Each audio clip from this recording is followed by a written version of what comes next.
Alright, ठीक है। चलें तो अब अपनी बात को स्टार्ट कर लेते हैं। तो भाई, ये हमारी क्लास जो है वो ओरिएंटेशन के पर्पज से, ओरिएंटेशन क्लास है हमारी और CS 2210 या 0478। अगर आप GCSE के स्टूडेंट हो तो आप 2210 पढ़ रहे हो, अगर आप IGCSE के स्टूडेंट हो तो आप 0478 पढ़ रहे हो। दोनों का करिकुलम आइडेंटिकल है, कोई भी चेंजेस नहीं है, इवन जो पेपर पैटर्न आता है वो भी सेम है। ठीक है। इसी के साथ मैं आप लोगों के साथ एक डॉक्यूमेंट शेयर करना चाह रहा हूँ। The intent is to show you guys के जो हमारे पास सिलेबस है, अपडेटेड सिलेबस ऑफ कैम्ब्रिज, तो उसके हिसाब से जो पेपर की डिस्ट्रीब्यूशन है वो कैसी की हुई है लोगों ने, तो वो मैं आप लोगों को बस दिखाना चाह रहा हूँ। और फिर हम कुछ बात करेंगे कि हमने क्या पढ़ना है।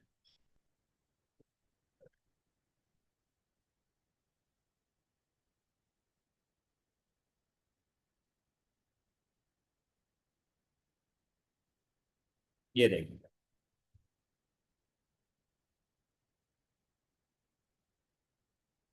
अब देखें, हम लोग अब इस पे कोई डिस्कशन करते हैं कि अब हमने क्या बात करनी है। देखिए, सबसे पहले ना किसी भी सब्जेक्ट को शुरू करने से पहले, चाहे वो O लेवल्स का हो, चाहे वो A लेवल्स का हो, या किसी भी लेवल का हो, you need to know the basics के पेपर पैटर्न क्या है, पेपर कितने नंबर का आता है, एसेस कैसे किया जाएगा, और हमारा गोल जो है वो एग्जामिनर के पॉइंट ऑफ व्यू से क्या होना बनता है। This is the intention of the class. अब हमारे पास क्या है कि जो CS का पेपर है बेटा, वो टोटल टोटल हमारे पास 150 मार्क्स का होता है टोटल। ठीक है। इसमें से हम लोगों ने डिस्ट्रीब्यूशन की हुई है पेपर 1 और पेपर 2 के हिसाब से। अच्छा, ये वाला जो डॉक्यूमेंट आपको सामने दिख रहा है, ये मैंने ऑफिशियल कैम्ब्रिज का जो सिलेबस अपडेट होता है वहां से लिया है, आपको भी मिल जाएगा। यहाँ पे और चीज नोट करने की ये है कि देखें, दोनों पेपर्स के जो मार्क्स हैं वो आइडेंटिकल हैं। दोनों पेपर्स की जो परसेंटेज है यानी वेटेज जो है वो दोनों का सेम है। दोनों का टाइम भी सेम है। सही है, मार्क्स भी सेम हो गए, टाइम भी सेम हो गया। यहाँ पे देखें, no calculators are permitted, no calculators are permitted. Externally assess किया जाएगा, बिल्कुल आपको कहीं जाके पेपर देना होगा, yes, same to same. The thing is that कि हमारे पास जो इंटायर करिकुलम कैम्ब्रिज हमें देता है, उसके अंदर जो टॉपिक्स मेंशन हुए हुए हैं वो 10 टॉपिक्स हैं। 10 टॉपिक्स हैं, जिसमें से टॉपिक 1 से लेके 6 तक हमारे पास जो कंटेंट है वो P1 का बनता है, विच इज मोर थ्योरेटिकल। सही है। और जैसे यहाँ पे इन्होंने लिखा हुआ है, short answer in structured questions, और questions will be based on the topics of the subject content. यानी इसका मतलब ये है कि अगर किसी बच्चे की मेमोराइजेशन स्किल्स बहुत अच्छी हैं तो वो पेपर 1 को बहुत अच्छे से क्लियर कर सकता है, पेपर 1 के सवालों के जवाब दे सकता है किसी हद तक। ठीक है। और एक अच्छा ग्रेड पेपर 1 में वो स्कोर जरूर कर सकता है। But when it comes to paper 2, paper 2 के अंदर मामलात हो जाते हैं थोड़े से डिफरेंट। ठीक है। डिफरेंट ये हो जाते हैं कि पेपर 2 के मार्क्स तो सेम है, लेकिन मसला ये है कि यहाँ पे सिनेरियो बेस्ड क्वेश्चंस आते हैं। सिनेरियो बेस्ड क्वेश्चंस का मतलब ये होता है कि you will be given some sort of word problem, कि मैथ्स में हम लोग जिसको वर्ड प्रॉब्लम बोलते हैं ना, तो यहाँ पे उसको सिनेरियो बेस्ड बोलते हैं। अब आपने भी देखा होगा मैथ्स के अंदर भी क्या होता है कि जब हम टॉपिक कोई कर लेते हैं, जैसे मिसाल के तौर पे हम मैट्रिसेस कर रहे हैं, हम कोई ऐसी चीज कर रहे हैं, वो हम कर लेते हैं ना, तो जब हम उसको बाद में कोई वर्ड प्रॉब्लम को देखते हैं तो हमें लगता है यार टॉपिक तो हमें आता ही नहीं है, ये तो सवाल ही कोई ऐसा है कि जो टॉपिक में था ही नहीं। और यही लग रहा होता है, सिमिलर सिमिलर केस हमारे पास यहाँ पे भी यही होता है कि हम लोग टॉपिक्स तो कर लेंगे, लेकिन जब तक पास्ट पेपर के सवालों को नहीं देखेंगे कि कैसे एग्जामिनर सवाल पूछ रहा है उस टॉपिक से रिलेटेड, तो जब तक उन सिनेरियो बेस्ड को गो थ्रू नहीं किया जाएगा, तब तक जो है आपको नहीं समझ में आएगा कि कैसे पेपर 2 को जो है वो एस करना है। All right. दोनों में एक चीज और कंपलसरी, सॉरी कंपलसरी नहीं, कॉमन क्या है, ऑल क्वेश्चंस आर कंपलसरी। यानी एग्जाम में जो सवाल पॉपअप हो गया आपके सामने, तो होगा ये सीन कि भाई आपने हर सवाल अटेम्प्ट करना लाजमी होगा, जो सवाल आ गया अटेम्प्ट करना है, ठीक है। अच्छा, एक बात तो ये हो गई, इसका मतलब है कि अब आप लोगों को पेपर वन और पेपर टू का थोड़ा सा डिफरेंस समझ में आ गया है। Am I clear? क्या ये बात सही है? कोई एक बच्चा बता दे तो फिर मैं आगे चलता हूँ।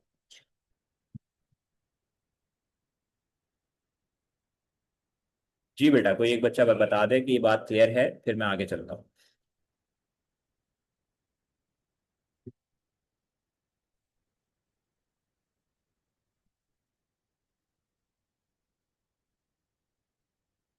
बेटा इतने सारे बच्चे हैं, माइक अनम्यूट करके बताइएगा, क्योंकि मैं ना चैट नहीं देख जी सकता और ना मैंने इनेबल की। क्लियर है? सर, क्लियर है सर, क्लियर है। ऑल राइट, ठीक है। अब हम बात करते हैं कि हमारी क्लास का इंटेंशन क्या है। ऑल राइट, देखो भाई, सीधी सी बात है कि हम लोग जो स्टार्ट करेंगे वो करेंगे पेपर टू से। पी टू से स्टार्ट क्यों करेंगे, बता दो। Starting with P two. P two से स्टार्ट इसलिए करेंगे क्योंकि देखो मोस्टली क्या होता है कि जिस भी स्कूल से आप आ रहे हैं ना, वहां पे पी वन के अक्सर टॉपिक्स हो चुके हुए होते हैं, मतलब अक्सर टॉपिक्स हो चुके हुए हैं, कुछ चैप्टर्स हो चुके हुए हैं। अब अगर मैं पी वन को दोबारा से शुरू करने की कोशिश करूं तो होगा ये कि क्लासेस आप लोगों के लिए बहुत बोरिंग हो जाएगी, क्योंकि आप बोलोगे यार फिर वही नंबर सिस्टम आ गया, कैलकुलेशन आ गई, वही डाटा ट्रांसमिशन आ गया, वही हार्डवेयर आ गया, सॉफ्टवेयर आ गया, यार ये सब कर चुके हैं। ऑल दो ये बात अपनी जगह सही है कि हर बच्चे ने हर चीज नहीं की हुई पी वन की, लेकिन अक्सर चीजें की हुई हैं। तो अब आप लोगों के लिए पी वन जो है ना वो बिल्कुल ही ऐसा हो गया कि हाँ यार थोड़ा बहुत तो किया हुआ है, थोड़ा बहुत रहता है तो वो कर लेंगे। अब उसको हम कैसे एस करेंगे, वो हम ईयरली पास पेपर्स के थ्रू उसको एस कर लेंगे बहुत अच्छे से, पी वन का कोई मसला नहीं होगा। ऑल दो मेरी कोशिश यही होगी कि पी वन भी मैं स्क्रैच से ही शुरू करके उसको एंड तक, चैप्टर नंबर 6 के जो लास्ट टॉपिक है वहां तक आपको करवा दूं, ताकि आपका ये वाला झंझट भी खत्म हो जाए। इंशाल्लाह ऐसा ही होगा। अब हम पी टू से स्टार्ट इसलिए करेंगे क्योंकि सबके लिए ही ये पी टू एक फ्रेश टॉपिक होगा, और इसको स्टार्ट करने की सबसे बड़ी वजह तो एक तो यही हो गई, दूसरा ये कि ये टॉपिक के लिए ना हमारे पास स्कूल्स के अंदर टाइम बहुत शॉर्ट बचता है। क्योंकि होता यह है कि एज पर द करिकुलम जो डिस्ट्रीब्यूशन स्कूल्स ने की हुई होती है, वो अक्सर तो यही होता है कि 11th में जाके हमने पी टू शुरू करना होता है। अब 11th में जाके अगर हम पी टू शुरू करेंगे तो आपके पास पहले से ही बर्डन इतना होता है कि भाई केमिस्ट्री भी पढ़नी है, फिजिक्स भी पढ़ना है, मैथ भी पढ़नी है। और मैं यकीनन ये बात समझता हूँ कि भाई हर सब्जेक्ट ही बहुत मुश्किल है, इवन मैथ्स तो बहुत ही ज्यादा मुश्किल है। तो अब बच्चा सिर्फ मेरा सब्जेक्ट तो पढ़ नहीं रहा कि मैं उसको बोलूंगा बेटा आपने सिर्फ सीएसई पढ़ना है, मेरी हर चीज रिसोर्सेज खरीदो, सब कुछ करो और यही पढ़ते रहो पूरे साल, ऐसा भी नहीं हो सकता। तो अभी से पी टू पढ़ेंगे, ताकि इंटेंशन ये है कि अब जो मई जून आ रहा है ना भाई, उसमें आप लोग एग्जाम रेडी हो जाओ। कि बस मुझे पता हो कि यार जितने भी मेरे स्टूडेंट्स ये वाले बैच में मुझसे पढ़ रहे थे वो मई जून में रेडी हो चुके हैं, पास पेपर्स उनके हो चुके हैं, they are done and dusted वाली बात है। अब वो सिर्फ एग्जाम में जाएंगे और ए स्टार लेके आएंगे, दैट्स इट। तो ये एक तो इंटेंशन हो गया हमारा पी टू पहले स्टार्ट करने का। सेकेंडली, मैंने आप लोगों को हर स्कूल में जाने में पढ़ाता हूँ, मैंने यही बात की थी कि बेटा सीएस के साथ इंग्लिश भी दे दो, जरूरी है, जरूरी समझ के दे दो। और उसके लिए भी जो टीचर का बंदोबस्त था वो मैंने आपके लिए कर रखा है। तो जब आप लोग मुझे बोलेंगे कि सर हमने इंग्लिश भी देना है, आप हमारी क्लास करवा दें, मैं आपकी क्लास वहां से भी करवा दूंगा, ठीक है। ये बात हो गई। अब आते हैं पी टू के ऊपर। चलो भाई पी टू पे आते हैं और थोड़ा सा ग्लिम्स ले लेते हैं कि पी टू की शक्ल हमें कैसी दिखाई देती है, तो वो मैं आपको दिखा देता हूँ, फिर उस पर हम बात करते हैं। अच्छा,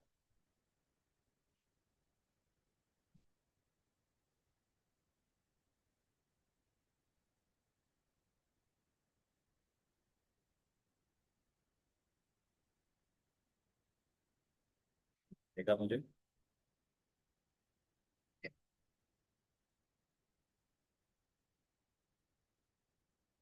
बेटा क्या आप लोगों को बुक दिख रही है, टेक्स्ट बुक अपनी? कोई एक बच्चा बता दे। जी सर, दिख रही है। ठीक है, चले भाई सेक्शन नंबर टू स्टार्ट करते हैं यहाँ से। और आप ये देखें भाई, यहाँ पे हमारे पास क्या वर्ड्स लिखे हुए हैं, algorithm, programming and logic. All right, ये तो सेक्शन नंबर टू हो गया। अब आते हैं कि चैप्टर नंबर 7 जो हमारे पास है वो है क्या। Chapter 7 is algorithm design and problem solving. मैं सिर्फ आप लोगों को टेक्स्ट बुक पे इसलिए लेके आया था कि ये दिखाना चाह रहा था कि भाई ये शक्ल इसकी कैसी दिखती है। इसमें हमने और कुछ भी नहीं करना बुक से, कोई टेंशन नहीं है, ये सारी चीजें आप करते हुए जा रहे होगे, आपको पता भी नहीं चलेगा इंशाल्लाह। अब आते हैं वापस अपने वन नोट पे।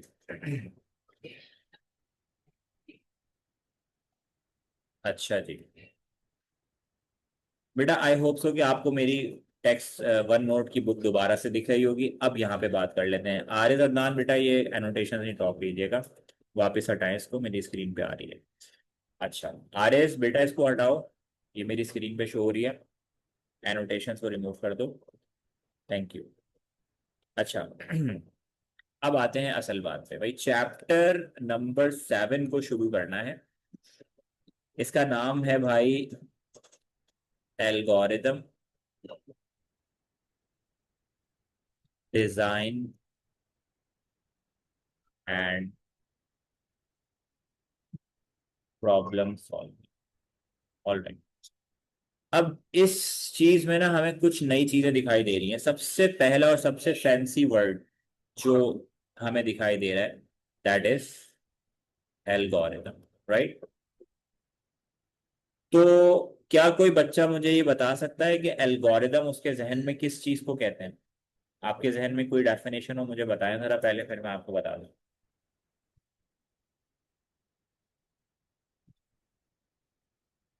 हाँ बेटा, किसी के जहन में कोई बात है इसको लेकर? सर प्रोसेस को कहते हैं। किसको कहते हैं? प्रोसेस। प्रोसेस को कहते हैं, ठीक है। कह सकते हैं किसी हद तक, बट इसको डिफाइन करने के लिए चले, खैर ठीक है, मैं ज़्यादा टाइम नहीं लेता, मैं खुद ही बता देता हूँ। देखो एल्गोरिदम एक बहुत ही फैंसी वर्ड है। आजकल आप लोग सुनते रहते होंगे यार, यूट्यूब के एल्गोरिदम ऐसे काम करते हैं, फेसबुक के एल्गोरिदम है, फला एल्गोरिदम है। हर बंदा बस बहुत ही कूल लगने के लिए एल्गोरिदम का वर्ड यूज कर रहा होता है अपनी पॉडकास्ट में, अपनी वीडियो में। तो हमें लगता है कि यार पता नहीं कोई बहुत ही चीज फैंसी किस्म की है, या कोई बहुत ही कोई कोडिंग वाली चीज है शायद जब हम एल्गोरिदम को सुनते हैं, बल्कि बहुत ही सिंपल है ये। देखो इसको हम यूं डिफाइन करेंगे कि anything going step by step, कोई भी चीज जो स्टेप बाय स्टेप जा रही हो, कोई भी चीज, दैट इज एल्गोरिदम। पहली सिंपल बेसिक तरीन डेफिनेशन ये होगी। लेकिन इसमें एक और चीज ऐड कर लो, क्या? And in which every step is interconnected with the previous one। ये एक नई बात है। एक ऐसी चीज जो स्टेप बाय स्टेप तो जा रही है, लेकिन एक वो इस फेज में है कि उसके अंदर हर स्टेप प्रीवियस से इंटरकनेक्टेड है। अब अगर ये डेफिनेशन के बाद भी तुम लोगों को थोड़ा सा, तुम लोग स्केप्टिकल उस चीज को लेके कि यार ये कौन सी चीजें होंगी ऐसी, तो मैं आपको बता दूं, दुनिया में एग्जिस्ट करने वाली हर चीज, चाहे वो रियल लाइफ की हो, नेचुरल हो, ह्यूमन मेड हो, कंप्यूटर के अंदर हो, प्रोग्रामिंग के अंदर हो, what so ever you name it, जो पूरे यूनिवर्स में हमें दिखाई जो कुछ दे रहा है, everything is based on an algorithm. क्योंकि अगर आप देखो लिटरली किसी भी एग्जाम्पल को सामने रख के, तो भाई दुनिया में कोई भी ऐसी चीज नहीं है जो स्टेप बाय स्टेप ना जा रही हो। हर चीज स्टेप बाय स्टेप जा रही है। रियल लाइफ की बात कर लोगे, दिन और रात आ जा रहे हैं, भाई मौसम आ जा रहे हैं, साल के डेज आ जा रहे हैं, हर चीज एक बहुत ही फिक्स प्रोपोर्शन पे चल रही है, फिक्स्ड कैलकुलेशन पे चल रही है, और उसमें जरा सी भी गुंजाइश नहीं है कि उसको आगे पीछे कर दिया जाए। That is an algorithm. आप लोगों ने चैप्टर नंबर 3 के अंदर फेच डिकोड इनकोड साइकिल पढ़ी थी। तो मुझे बताओ बेटा, फेच डिकोड इनकोड साइकिल के अंदर सबसे इंपॉर्टेंट चीज क्या थी? वो थी सिंक्रोनाइजेशन। सिंक्रोनाइजेशन ही तो ये चीज बताती है ना कि कैसे फिक्स प्रोपोर्शन के ऊपर हर तरह से कंप्यूटर जो है वो इनकोड कर रहा है, फेच कर रहा है, डिकोड कर रहा है, इनकोड कर रहा है, फेच कर रहा है, डिकोड कर रहा है। तो सिमिलरली भाई, कोई भी चीज जो स्टेप बाय स्टेप जा रही हो, जिसमें पिछले स्टेप से अगला स्टेप कनेक्टेड हो, और उसके बगैर वो जंप ना कर सकता हो किसी और स्टेप पे, तो that is called an algorithm. और इसकी सबसे बेहतरीन एग्जांपल जो अगर मैं आपको दे सकता हूँ वो ये है, okay, to make a cup of tea, एक चाय का कप। कैसे? स्टेप ले लो, टेक अ पॉट, है ना, टेक अ पॉट, फिर फिल वाटर, बिल्कुल सही है, फिर बॉयल इट, फिर ऐड टी, फिर ऐड मिल्क, और आखिर में चीनी हर एक के लिए जरूरी नहीं होती, तो सर्व कर दो। अब देखो, ये मेरे पास 6 स्टेप्स आ गए एक चाय के कप बनाने के लिए, ठीक है। अब मुझे बताओ कि अगर मैं बोलूं यार स्टेप 1 तो कर लिया, अब स्टेप 4 पे चलते हैं, ये बीच में जो दो आ रहे हैं ना भाई, इनको छोड़ देते हैं। That is not possible, that is not possible. भाई रियल लाइफ की एग्जांपल उठाइए आपके सामने, हर स्टेप प्रीवियस स्टेप से इंटरकनेक्टेड जा रहा है, हर स्टेप प्रीवियस स्टेप से इंटरकनेक्टेड जा रहा है। There is no way possible कि आप पॉइंट 1 को स्किप करें, पॉइंट 3 पे आ जाएं, पॉइंट 3 को करें, 5 पे आ जाएं, नहीं हो सकता। सिमिलर सिमिलर सिमिलर केस हमारे पास कंप्यूटर साइंस के अंदर है कि भाई जब हम कोडिंग कर रहे हैं, प्रोग्राम बना रहे हैं, डेवलपिंग कर रहे हैं, ग्राफिक्स कर रहे हैं, कुछ भी whatsoever we are doing, वो एक एल्गोरिदम है, स्टेप बाय स्टेप जाएगा, हर स्टेप प्रीवियस से इंटरकनेक्टेड रहेगा। ठीक हो गया? तो ये होता है बेटा एल्गोरिदम। अब जो आपका भाई P2 डिजाइन हुआ है ना यार, इतना बेहतरीन, मैं आपको एक गारंटीड एक बात कर रहा हूं, देखो, फिजिक्स पढ़ लो, केमिस्ट्री पढ़ लो, मैथ्स पढ़ लो, प्रैक्टिकली तुम्हें रियल लाइफ में तीनों चीजें फिलहाल बिल्कुल भी काम नहीं आनी, अनटिल एंड अनलेस के तुम एक साइंटिस्ट बनने के लिए जा रहे हो। ठीक है, अगर तुम साइंटिस्ट बनने या फिजिसिस्ट बनने, केमिस्ट बनने, मैथमेटिशियन बनने जा रहे हो, तो एक और बात है। लेकिन मुझे पता है कि तुम लोगों में से कोई एक बच्चा भी ना तो मैथमेटिशियन है, ना फिजिशियन है, ना फिजिसिस्ट है, ना केमिस्ट है। ठीक है, तो अब आ जाते हैं वापस अपनी बात पे कि अब हमारे जो प्रैक्टिकल लाइफ है ना, उसमें ये तीनों चीजें बिल्कुल भी काम नहीं आनी। लेकिन सीएस की ये जो खूबसूरती है वो ये है कि भाई एक तो इसके अंदर एटीपी नहीं है, ऑल्टरनेट टू प्रैक्टिकल नाम की कोई चीज नहीं है, जो कि तुम्हें फिजिक्स में भी मिल रहा है और केमिस्ट्री में भी मिल रहा है। क्यों नहीं है? क्योंकि P2 पूरा का पूरा खुद ही प्रैक्टिकल बेस्ड है, तो इसको मजीद प्रैक्टिकल की नीड ही नहीं है। और सबसे अच्छी बात इसके अंदर ये है, सीएस के अंदर, कि जो P2 है ना, ये आपको रियल लाइफ से जोड़ रहा है, ये आपको रियल लाइफ से जोड़ रहा है। किस चीज के लिए? कि जब आप एक सॉफ्टवेयर हाउस में जाओगे, वहां पे आपकी क्लाइंट के साथ, लोगों के साथ कैसी इंटरेक्शंस होंगी, वो सारी की सारी यहाँ पे नोट डाउन करवाई जा रही हैं। तो ये जो सब्जेक्ट है ना बेटा आपका, ये आपको बहुत ज्यादा काम आएगा आपकी रियल लाइफ सिनेरियो के अंदर। और आप यकीन करो कि ये वाहिद सब्जेक्ट होगा जो आप बोलोगे कि हाँ यार, जो हमने चीजें पढ़ी थी ना, वो एग्जैक्टली हमें प्रैक्टिकल लाइफ में वैसे ही यूज हो रही हैं, काम आ रही हैं। ये बहुत बड़ी बात है। ठीक है, तो स्टार्ट करते हैं। देखो, अब हमारे पास चैप्टर नंबर 7 के अंदर जो पहली चीज अंडर द डिस्कशन आएगी ना, पहली चीज वो आएगी पीडीएलसी। अब पीडीएलसी क्या चीज है भाई? पीडीएलसी कहते हैं हम लोग प्रोग्राम डेवलपमेंट लाइफ साइकिल। देखो फिर वही बात आ गई, प्रोग्राम डेवलपमेंट लाइफ साइकिल। अब प्रोग्राम डेवलपमेंट हर सॉफ्टवेयर हाउस के अंदर होती है, बिल्कुल होती है। अच्छा, प्रोग्राम वर्सेस सॉफ्टवेयर की डिफरेंस मैं तुम लोगों को बता चुका हूं पहले भी, मुझे याद पड़ रहा है। ठीक है, प्रोग्राम वो होता है जिसको हम कहते हैं सेट ऑफ इंस्ट्रक्शंस, एक इंस्ट्रक्शन भी हो सकती है, एक से ज्यादा भी हो सकती है। सॉफ्टवेयर क्या होता है? सेट ऑफ प्रोग्राम जिसमें एक से ज्यादा प्रोग्राम्स हो, ऐसी चीज को हम सॉफ्टवेयर कहते हैं। एग्जाम्पल भी दी थी, अगर ना याद आ रही हो तो मुझे बता दो वॉइस खोल के, ताकि मैं वो भी समझा दूं। वैसे तो मुझे लग रहा है कि तुम लोगों को याद होगा, बता देना बहरहाल। तो पीडीएलसी भाई पहली चीज है जो चैप्टर नंबर 7 में हम पढ़ेंगे, प्रोग्राम डेवलपमेंट लाइफ साइकिल। देखो अब ना, ये आपको रियल लाइफ से और रिलेट कर रहा है कि भाई एक प्रोग्राम बनने की जो लाइफ साइकिल है ना, कि कैसे शुरू होगा, कैसे खत्म होगा, वो हम आपसे डिस्कस करते हैं, पहली चीज। अब इसमें सबसे इंपॉर्टेंट जो फैक्टर डिस्कस करने का आएगा हमारे पास, सबसे पहला वो हमारे पास आएगा एनालिसिस। सही है? एनालिसिस के अंदर जो हमारे पास दो चीजें होती हैं जो हम डिस्कस करते हैं सबसे ज्यादा, वो क्या होती हैं बेटा, वो समझने की बात है। एनालिसिस के अंदर जो पहली चीज हमारे पास आएगी वो आएगी सबसे पहले डीकॉम्पोजिशन। अच्छा जी, डीकॉम्पोजिशन। और दूसरी हमारे पास आएगी एब्स्ट्रैक्शन। अब आप लोग बोलोगे कि यार अभी आप केमिस्ट्री की बातें कर रहे थे, दोबारा से डीकॉम्पोजिशन उठा के ले आए, है ना? तो भाई ये सीएस की डीकॉम्पोजिशन है, समझ लो बात को क्या है। देखो, होता सीन ये है कि एक सॉफ्टवेयर डेवलपर का जो मेन इंटेंशन होता है ना, पहले तो वो डिफाइन कर लो कि वो क्या होता है। एक सेकंड दीजिएगा।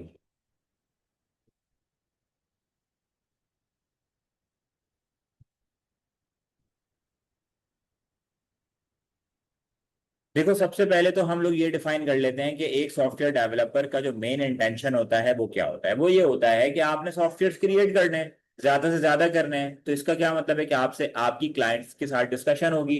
लेकिन अब आप सोचो जरा कि अगर तो आप एक सॉफ्टवेयर हाउस का पार्ट हैं या आपका अपना कोई सॉफ्टवेयर हाउस है, अब होगा क्या सीन कि आपके पास आएगा क्लाइंट। क्लाइंट अपना एक प्रोजेक्ट लेके आएगा आपके पास कि भैया मुझे ये चीज बनवानी है और आप मुझे बना दें।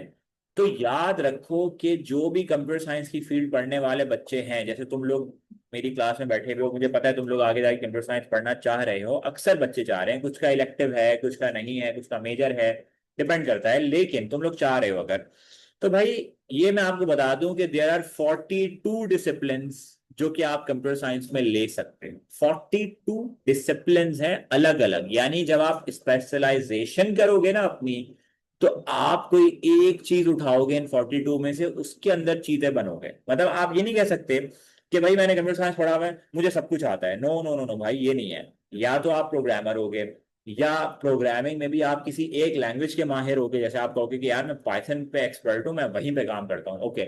या आप डेटाबेस हैंडलर होगे, या आप बैकएंड पे काम करते होगे वेब ऐप के, या फ्रंट एंड पे काम करते होगे, आप नोड जेएस पे काम कर सकते हो, आप ग्राफिक्स पे काम कर सकते हो, आप एनिमेटर हो सकते हो, आप एडिटर हो सकते हो, आप जो है मॉकअप्स बना सकते हो, ठीक है। आप कैरेक्टर एनिमेशंस कर सकते हो, आप गेम डेवलपर हो सकते हो भाई। मतलब अगर मैं बोलना शुरू करूं, आप नेटवर्किंग के बंदे हो सकते हो, आप बैकनेट संभाल सकते हो, आप सब नेट मास्किंग कर सकते हो, आप क्लाउड कंप्यूटिंग में जा सकते हो, हजारों चीजें हैं। तो अब जब एक सॉफ्टवेयर हाउस होता है ना, तो उसमें कॉम्बिनेशन ऑफ पर्सन होते हैं। कॉम्बिनेशन ऑफ पर्सन का मतलब क्या हो गया कि कोडिंग वाला भी होगा, प्रोग्रामिंग वाला भी होगा, मतलब प्रोग्रामिंग वाले भी होंगे, बैकएंड वाले भी होंगे, ग्राफिक्स वाले भी होंगे, फ्रंट एंड वाले भी होंगे, कैरेक्टर एनिमेशन, हर चीज वाले होंगे। तो अब जब एक क्लाइंट आएगा ना अपना प्रोजेक्ट लेके, तो हमेशा ये होगा कि भाई इस काम को डिवाइड करना है। तो डिवाइड करने का फायदा ये होता है कि काम आसान हो जाता है। एक मुश्किल काम है, काम आसान हो जाता है। और दूसरी बात ये कि काम टाइम पे हो जाता है। अब इसकी एक मिसाल लेते हैं। मिसाल ये है कि अगर एक मजदूर है मिसाल के तौर पे, और मजदूर जो है उसको सीमेंट का काम करना आता है, उसको उसको जो है ना वो पिलर बनाने आते हैं, उसको प्लम्बिंग का काम भी आता है। लेट सपोज अगर एक मजदूर है, वो मल्टी टैलेंटेड है भाई, उसको ये सारे काम करने आते हैं। लेकिन अब मेरा एक खाली प्लॉट पड़ा हुआ है, ठीक है, और मैं कहूं कि यार मैं घर बनवाना चाह रहा हूँ 240 गज का, लेकिन ना एक ही बंदे से बनवाऊंगा मैं, सिर्फ एक बंदा होगा, वो बुनियादें भी डालेगा, वो दीवारें भी उठाएगा, पिलर भी उठाएगा, छत भी डालेगा, सीढ़ी भी बनाएगा, नलके भी लगाएगा, खिड़कियां भी लगाएगा, हर चीज वो करेगा। तो मुझे बताओ कि अगर एक बंदा केपेबल हो भले से सारे काम करने का, लेकिन अगर वो एक पूरा घर तैयार करने बैठ जाएगा, तो सबसे बड़ी रिसोर्स जो हमारे पास वेस्ट होगी वो होगा टाइम। क्योंकि हमारे पास टाइम जा रहा होगा, है ना? टाइम जा रहा होगा हमारे पास, और डेडलाइन तो मीट हो ही नहीं सकती। वो तो 10 महीने का काम 10 सालों पे चला जाएगा वो तो इसी वजह से हम लोग क्या करते हैं कि जब एक सॉफ्टवेयर का प्रपोजल हमारे पास आता है बनाने के लिए, हम उसको ब्रेक डाउन करते हैं इनटू मल्टीपल पार्ट्स। फिर हम बोलते हैं कि अच्छा, ये इस सॉफ्टवेयर में जो कोडिंग वाला पार्ट है बेटा, वो आप लोगों ने करना है, जो कोडर्स हैं। जो ग्राफिक्स का काम है वो ग्राफिक वाले करेंगे, जो कैरेक्टर एनिमेशन का है वो करेंगे, अगर कोई उसमें डेटाबेस का काम है तो वो करेंगे। तो इस तरीके से हम डिकम्पोज करते हैं अपने प्रोग्राम को इनटू मल्टीपल पार्ट्स। और उसके भी रूल्स हैं, वो आगे हम डिस्कस कर रहे हैं कि वो क्या रूल्स हैं, उसमें हम वो करते हैं, डिस्टिंग्विश करते हैं। और फिर हम उस काम को स्टार्ट करते हैं, सो दैट इंटेंट इज कि हमारा काम आसान भी हो जाए, जल्दी भी हो जाए, और वक्त से पहले क्लाइंट को हम सेटिस्फाई भी कर दें। Now the last thing is, जो आज की क्लास का बेटा लास्ट टॉपिक होगा, क्योंकि आज की क्लास हमने थोड़ा सा ओरिएंटेशन वाली रखी थी, थोड़ा सा हमें टाइम मैनेजमेंट के हिसाब से भी बात करनी थी। अभी उस पर भी डिस्कशन मैं ग्रुप पे कर लूंगा, ताकि मुझे ये था कि कोर्स स्टार्ट हो जाए, क्योंकि बच्चे यही समझ रहे थे कि सर आप रोजाना बोलते रहते हैं, लेकिन आपका मूड वूड है नहीं कि कोई बैच आप स्टार्ट करेंगे, आप ऐसी ऐसी टोपियां कराते रहते हैं। तो मैंने कहा नहीं भाई ऐसा नहीं है, मुझे टाइम मिल नहीं रहा, जिस दिन टाइम मिल गया उस दिन स्टार्ट कर दूंगा, आज मिल गया आज मैंने कर दिया। All right. अब आखिरी चीज जो हम डिस्कस करेंगे वो है एब्स्ट्रैक्शन। देखो एब्स्ट्रैक्शन का मतलब पहले यहाँ पे समझ लो कि है क्या। एब्स्ट्रैक्शन हम लोग कहते हैं, एक सेकंड को, तो एब्स्ट्रैक्शन किसको कहते हैं? To extract relevant details. ये क्या बात हुई, रेलिवेंट डिटेल्स को निकालना। अब भाई बात समझ लो, जो क्लाइंट होता है ना हमारा, जो हमारे पास आता है भाई पैसे लेके और कहता है मुझे ये काम करवाना है, वो टेक्निकली जाहिल होता है। सही है, क्या होता है? वो टेक्निकली जाहिल होता है। क्यों हम ये कह रहे हैं? क्योंकि वो हमारे फील्ड को समझने वाला नहीं होता। उसको नहीं पता होता कि प्रोग्रामिंग कैसे होती है, उसको नहीं पता होता बैक एंड या फ्रंट एंड पे काम कैसे होता है। मैं ये नहीं कह रहा हर एक को नहीं पता होगा, लेकिन अक्सर लोगों को नहीं भी पता। भाई मिसाल के तौर पे अगर एक पान की दुकान वाला भी कोई बंदा है और वो चाह रहा है कि मेरी एक एप्लीकेशन बन जाए, तो ख्वाहिश तो उसकी भी जायज है ना यार, कि पान की दुकान की भी एप्लीकेशन बन जाए, कोई बात नहीं। अब उसको लेकिन डिटेल्स तो नहीं पता होंगी, उसको बैकएंड की वर्किंग तो नहीं पता होगी, उसको प्रोग्रामिंग कॉन्सेप्ट तो नहीं होंगे ना। तो भाई वो टेक्निकली जाहिल है।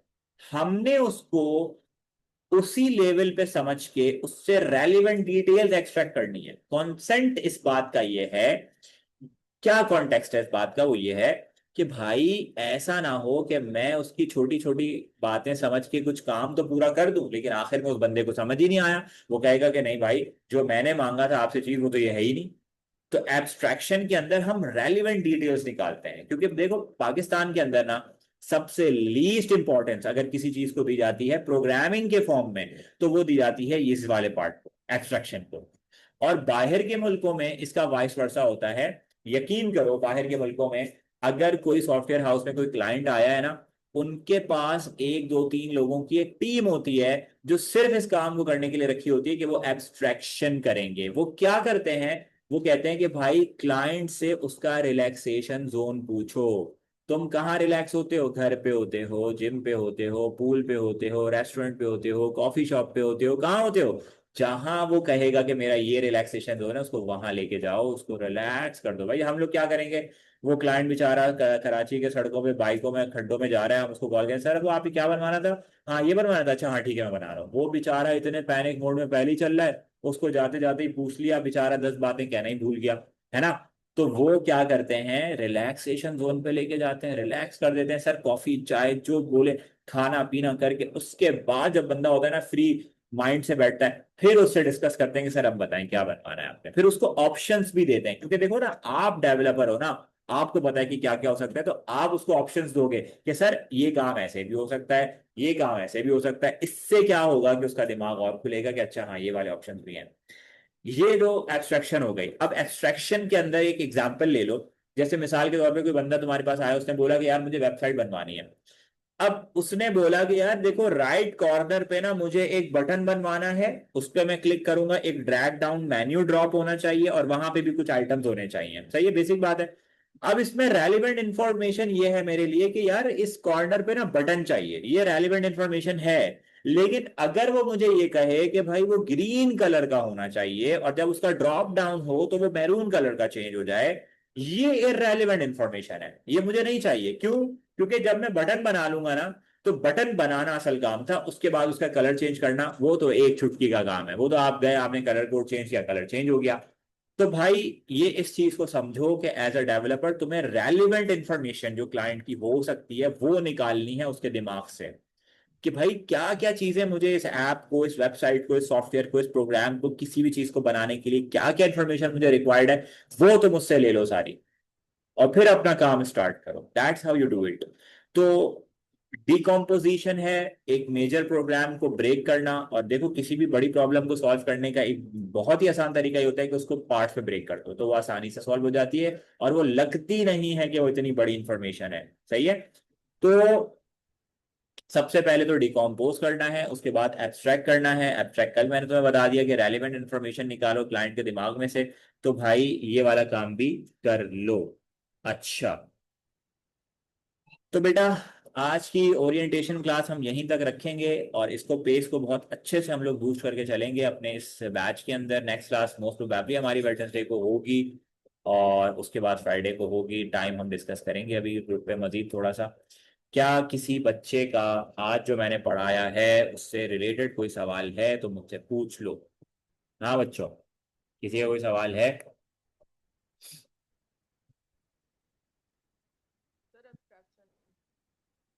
Sorry, abstraction. बेटा आवाज आपकी लग रहा है आप बहुत दूर समंदर के किनारे खड़े हुए हैं कहीं। सर आपने इसका एक स्टेज पढ़ा है, इसके 4 स्टेज होते हैं। 4 स्टेजेस होते हैं, कल हम अगली क्लास में हम 3 और पढ़ लेंगे। ओके। ठीक है। और बेटा रिकॉर्डिंग मैंने क्लास की कर ली है। हर क्लास की रिकॉर्डिंग उसी क्लास में होगी, और नेक्स्ट क्लास से पहले उस क्लास की रिकॉर्डिंग आपको मिल जाएगी। That's how we are going to do it. Okay. तो अब ये है कि आई गेस सो कि अगर कोई और सवाल नहीं पूछ रहा तो आप लोगों को बात समझ में आ चुकी है। और इसकी रिकॉर्डिंग इंशाल्लाह आपको यूट्यूब पे मिल जाएगी, लिंक शेयर कर दूंगा। बाकी ये है कि फर्दर अगर कोई भी सवाल हो मुझसे आप व्हाट्सएप पे कनेक्ट रह के पूछ सकते हैं। इंग्लिश के हवाले से लाजमी मुझे बता दीजिएगा, ताकि उसका भी डेमो वगैरह मैं आपके सेट करवा दूँ। तो आप वो भी ले लें, ताकि इंग्लिश में भी अपेयर होने की कोशिश करेंगे इस साल हो जाए। ठीक है बेटा, तो आई एम साइनिंग आउट। और ये मुझे पता है क्लास थोड़ी सी प्रिसाइज थी, लेकिन आज जस्ट ओरिएंटेशन क्लास थी कि बैच स्टार्ट तो हो ना अल्लाह का नाम लेके, उसके बाद देखते हैं कि फिर क्या करना है। सही है भाई। तो अब क्लास हमारी ख़त्म हो गई है, अब आप लोग चाहें बिल्कुल लीव कर सकते हैं। इंशाल्लाह फिर नेक्स्ट क्लास में मुलाकात करते हैं आपसे। मेरी तरफ से अल्लाह हाफिज़। अल्लाह हाफिज़। ओके जी, अल्लाह हाफिज़। अल्लाह हाफिज सर। जी अल्लाह हाफिज़।